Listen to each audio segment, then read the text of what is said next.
ನಮಸ್ಕಾರ, ನಾನು Hanumanth M ಹರ್ಕತ್ತಿ. Chalukya study ಸರ್ಕಲ್ಗೆ ತಮಗೆಲ್ಲರಿಗೂ ಆತ್ಮೀಯ ಸ್ವಾಗತ, ಸುಸ್ವಾಗತ. ಪ್ರಿಯ ವಿದ್ಯಾರ್ಥಿಗಳ, ಇವತ್ತಿನ ತರಗತಿಯಲ್ಲಿ ನಾವು ಅರ್ಥಶಾಸ್ತ್ರ ವಿಷಯಕ್ಕೆ ಸಂಬಂಧಪಟ್ಟಂತೆ 2026-27ನೇ ಸಾಲಿನ ನೀಲನಕ್ಷೆಯನ್ನು ಡಿಸ್ಕಷನ್ ಮಾಡ್ತಾ ಹೋಗೋಣ. ಯಾರೆಲ್ಲ ದ್ವಿತೀಯ PUCಯನ್ನು ಓದ್ತಾ ಇದ್ದೀರಿ, ಅವರಿಗೆ ಅರ್ಥಶಾಸ್ತ್ರ ವಿಷಯವನ್ನು ಯಾರೆಲ್ಲ ಆಯ್ಕೆ ಮಾಡ್ಕೊಂಡಿದ್ದೀರಿ ಅವರಿಗೆ ಇವತ್ತಿನ ತರಗತಿಯಲ್ಲಿ ನಾವು ಅರ್ಥಶಾಸ್ತ್ರದ 2026-27ನೇ ಸಾಲಿನ ಅಂದರೆ 2027ರಲ್ಲಿ ಬರುವಂಥ ಆ್ಯನ್ಯುವಲ್ ಎಕ್ಸಾಮ್ನ ಬ್ಲೂ ಪ್ರಿಂಟ್ನ ಚೆಕ್ ಮಾಡ್ತಾ ಹೋಗೋಣ. ಬ್ಲೂ ಪ್ರಿಂಟ್ನ ನೋಡೋಕ್ಕಿಂತ ಮುಂಚೆ ಎಕ್ಸಾಮ್ ಪ್ಯಾಟರ್ನ್ ಯಾವ ರೀತಿ ಇದೆ ಅನ್ನೋದನ್ನು ನಾವು ನೋಡ್ತಾ ಹೋಗೋಣ. ಒಟ್ಟು ಅಂಕಗಳು ನಮಗೆ ಒಟ್ಟು ಇರುವಂಥದ್ದು 80 ಅಂಕಗಳಲ್ಲಿ ಯಾವ್ಯಾವ ಅಂಕಕ್ಕೆ ಎಷ್ಟೆಷ್ಟು ಮಾರ್ಕ್ಸ್ ಬರ್ತೈತಿ ಅಥವಾ ಪ್ಯಾಟರ್ನ್ ಯಾವ ರೀತಿ ಐತಿ ಅಂತ ನಾವು ನೋಡ್ತಾ ಹೋದರೆ, ಬಹು ಆಯ್ಕೆಯ ಪ್ರಶ್ನೆಗಳು 5 ಇರ್ತವೆ, 5 ಅಂಕಗಳು ಬರುವಂಥದ್ದು. ಬಹು ಆಯ್ಕೆಯ ಪ್ರಶ್ನೆಗಳು ಎಷ್ಟಿರ್ತಾವೋ 5 ಇರ್ತವೆ, 5 ಅಂಕಗಳು ಬರ್ತವೆ. ಅದೇ ರೀತಿ ಎರಡನೇದಾಗಿ ಬಿಟ್ಟ ಸ್ಥಳ ಎಷ್ಟಿರುತ್ತೆ, 5 ಪ್ರಶ್ನೆಗಳನ್ನ ಕೇಳ್ತಾರೆ, 5 ಅಂಕಗಳು ಬರುವಂಥದ್ದು. ಅದೇ ರೀತಿ ಮೂರನೇದಾಗಿ ನೋಡ್ತಾ ಹೋಗ್ರಿ, ಹೊಂದಿಸಿ ಬರೆಯಿರಿ ಬರ್ತವೆ, 5 ಪ್ರಶ್ನೆಗಳಿರ್ತವೆ, 5 ಅಂಕಗಳು ಬರುವಂಥದ್ದು. ಅದೇ ರೀತಿಯಾಗಿ 1 ಅಂಕದ ಪ್ರಶ್ನೆಗಳನ್ನು ನೋಡ್ತಾ ಹೋದರೆ 5 ಪ್ರಶ್ನೆಗಳಿಗೆ 5 ಅಂಕಗಳು ಬರುವಂಥದ್ದು.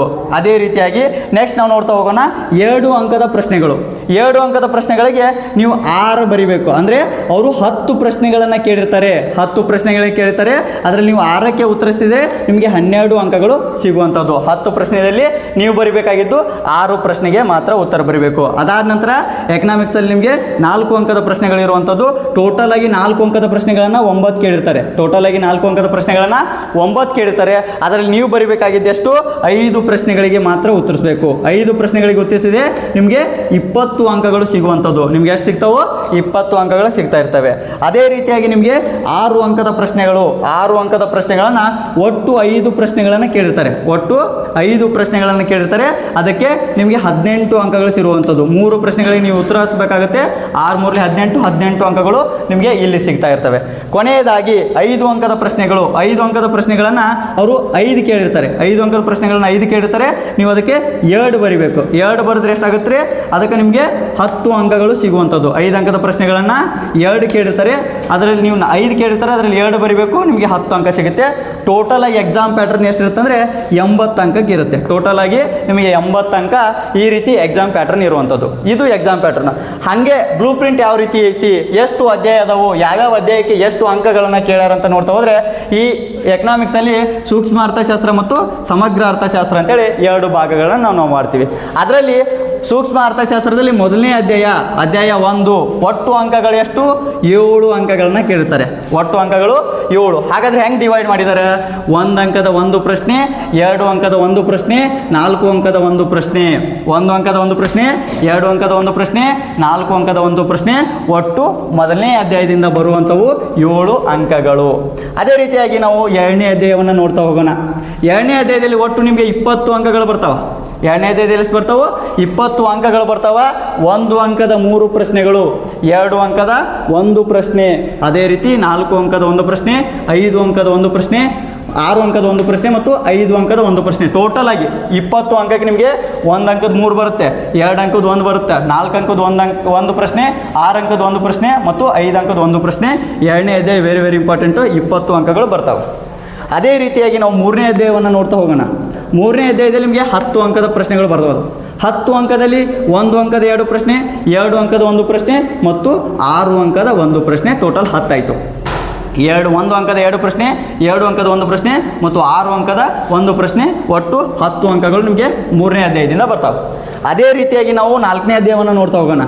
4ನೇ ಅಧ್ಯಾಯದಲ್ಲಿ ನಿಮಗೆ 11 ಅಂಕಗಳು ಬರ್ತಾವೆ.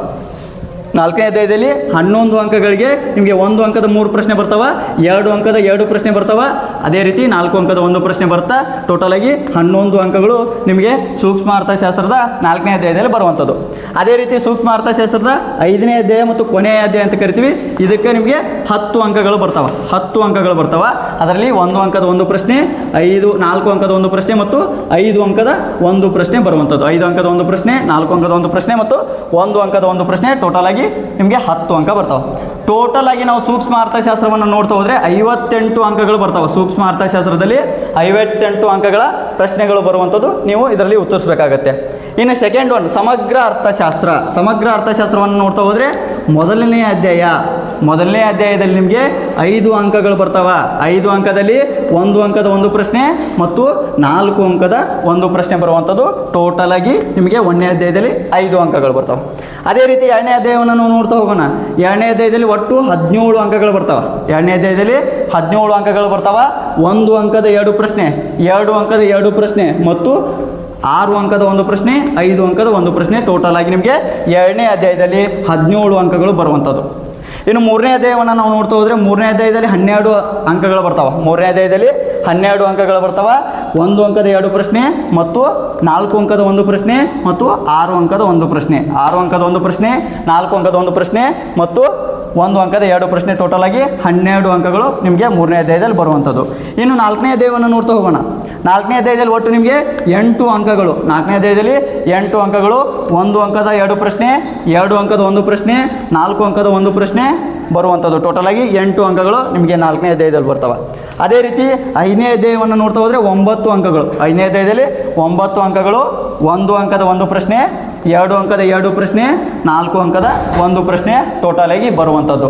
ಅದೇ ರೀತಿಯಾಗಿ ಲಾಸ್ಟಾಗಿ ಸಮಗ್ರ ಅರ್ಥಶಾಸ್ತ್ರದಲ್ಲಿ ಬರುವಂಥದ್ದು 6ನೇ ಅಧ್ಯಾಯ 12 ಅಂಕಗಳು. 6ನೇ ಅಧ್ಯಾಯ 12 ಅಂಕಗಳು. 1 ಅಂಕದ 2 ಪ್ರಶ್ನೆ, 4 ಅಂಕದ ಒಂದು ಪ್ರಶ್ನೆ, 5 ಅಂಕದ ಒಂದು ಪ್ರಶ್ನೆ ಅಥವಾ 6 ಅಂಕದ ಒಂದು ಪ್ರಶ್ನೆ. 6 ಅಂಕದ ಒಂದು ಪ್ರಶ್ನೆ ನಿಮಗೆ ಬರುತ್ತೆ. ಟೋಟಲ್ ಆಗಿ ಎಷ್ಟು ರೀ? 6ನೇ ಅಧ್ಯಾಯದೊಳಗೆ 12 ಅಂಕ ಬರುತ್ತೆ. 1 ಅಂಕದ 2 ಪ್ರಶ್ನೆ ಮತ್ತು 4 ಅಂಕದ ಒಂದು ಪ್ರಶ್ನೆ, 6 ಅಂಕದ ಒಂದು ಪ್ರಶ್ನೆ, 12 ಅಂಕಗಳು ಬರುವಂಥದ್ದು. ಈ ಸಮಗ್ರ ಅರ್ಥಶಾಸ್ತ್ರದೊಳಗೆ ನಿಮಗೆ 63 ಅಂಕಗಳ ಪ್ರಶ್ನೆಗಳು ಬರ್ತಾವೆ. 63 ಅಂಕಗಳ ಪ್ರಶ್ನೆಗಳು ಬರ್ತಾವೆ. ಈ ರೀತಿಯಾಗಿ ನೀವೇನಾದರೂ ಬ್ಲೂ ಪ್ರಿಂಟ್ನ ಇಟ್ಕೊಂಡು ಓದಿದರೆ 2026 ಮತ್ತು 27ನೇ ಸಾಲಿನ ಅಂದರೆ 27ರಲ್ಲಿ ನಡೆಯುವಂಥ ಎನ್ಯುವಲ್ ಎಕ್ಸಾಮಿಗೆ ನಿಮಗೆ ಹೆಚ್ಚು ಅಂಕಗಳನ್ನು ಗಳಿಸೋದಕ್ಕೆ ಸಾಧ್ಯ ಆಗುತ್ತೆ.